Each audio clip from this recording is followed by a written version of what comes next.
Welcome to our next liberating structure, that is W3.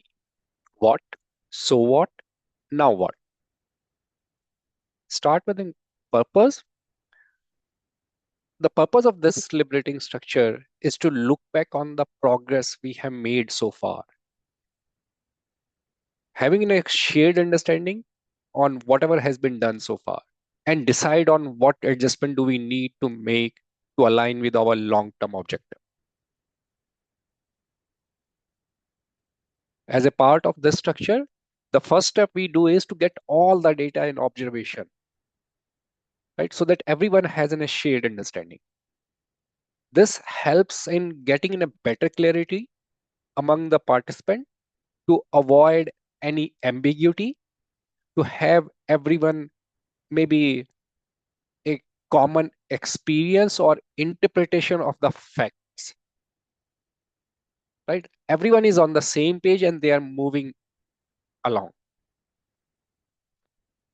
This helps in building the trust, right?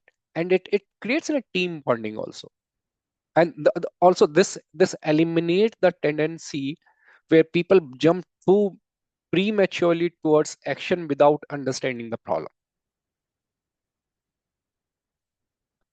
What are the different elements of this structure? It has three parts, right? What, so what, and now what? What what has been happened so far? What we have noticed? What facts or observation are stood out, or what we have seen so far? Based on whatever has been happened, what patterns are coming out of it? What are our hypotheses? What are our assumptions? And finally, what action do we want to make as an individual, as in a small group, as well as in the entire group, the bigger group? For this structure, you need in a space where people can move around, can sit, right? And they need a paper and pencil to record their finding. The sequence of step, as I said earlier, also it happens in a three stage, right? So it's as an individual, then a group of between 5 to 7, and then the entire group. And all three steps or the sequence of step, what, so what, and now what, pass through the same group. So we'll start with a what, where individual works 1 minute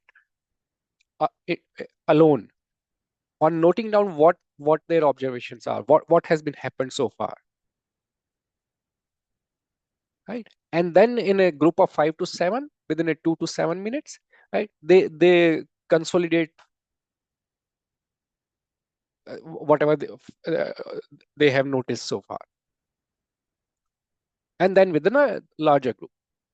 Once this is done, right, then everyone has a common understanding. Then we move to the next step, that is the so what. So what is more about whatever we have noticed, right? Based on that data, what patterns we are seeing coming out of it, what assumptions we are making, right? What conclusion are emerging out of that data? Again, the same sequence, individually 1 minute, then within a group of a smaller group between 2 to 7 minutes, and finally within a bigger group. And the third stage is the now what. Now what is based on basically what action do we want to make? Same sequence of step, individual, then in a smaller group, and finally in a bigger group, right? So if you look at it, what we are doing, we are first is we are trying to we are figuring out what has been happened so far. We are getting in a shared understanding on it, right? Then we are getting into the trends, right? The patterns of it, whatever happened so far. And again, getting in a shared understanding on that those patterns. And finally, the action as in a group we want to make. What, so what, now what? Tricks and traps, right? There are chances people generally got confused between what comes under in each stage or each what. So as a facilitator, you may want to clarify them. What does each what mean? What, so what, and now what? right? And especially in a group, a big when you are trying to consolidate it from the individual group, right? You don't have to collect all the data or all the observation from each group at a one go. You can go one by one. Hey, top one from this group, top one from the other group, right? And obviously ask each group to not to repeat if there is already something which is on the board or in the list. Finally, ask group to not jump too quickly on the action part, right? They should spend time on figuring out the patterns, the hypotheses, the trends which are emerging from it. That will give them a better understanding of the problem state.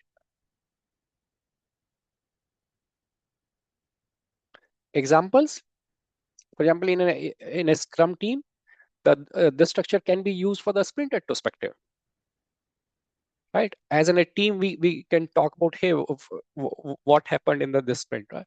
And why it is important, right? And what concrete action we want to take to avoid or to improve in the future sprint.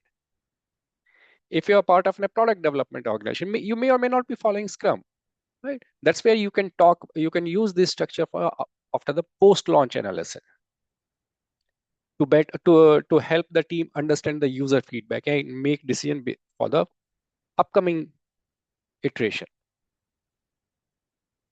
In a leadership group, you may use the W3 structure to reflect on on the major initiative you and your team has launched recently.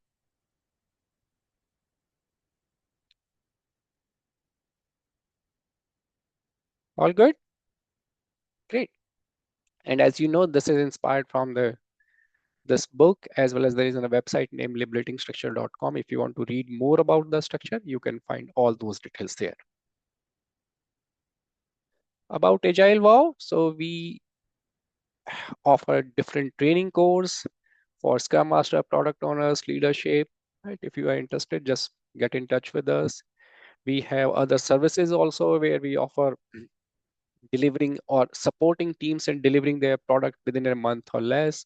We offer another service which is about setting up the community of practice. We help in improving your retrospective, as well as we offer our services, the branding service for the for the coaches, product owners, trainers, to help them build their brand. We have these quarterly mega events for the agile leadership, for the AI, for the product management, as well as for the Scrum community. If you want to organize these events in your organization, please do contact us. And finally, you are most welcome to join AgileWoW community through WhatsApp, LinkedIn, or Instagram.